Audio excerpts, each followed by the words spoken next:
I wrote this article to anyone who might be struggling with hope. I wrote it because sometimes I think if I'm hoping for something, if it happens, then I'll be filled with joy. And I think many of us struggle. We say, if this happens, then I'll be happy. And so that's why I wrote this article. This article addresses the challenge of adding Jesus to our lives instead of making sure Jesus is the number one thing in our lives.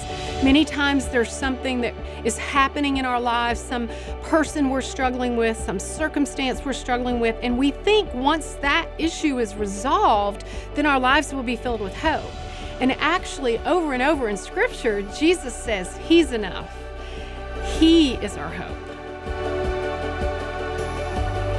I came home from a trip. I'd been gone for several weeks with Life Action Ministry, and when I pulled up into the driveway, flowers were blooming. My tulips were blooming. The daffodils were blooming. And actually seeing the daffodils and the tulips blooming, it filled me with a lot of hope.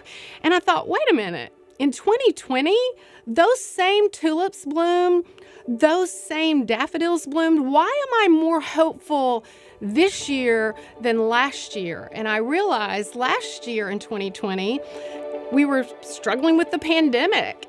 And I realized that I'd let a circumstance rob me of hope. After you read this article, I hope you realize that whatever you're going through, whatever person you're upset with, whatever circumstance that you're begging God for, I pray that you realize that Jesus is enough for you.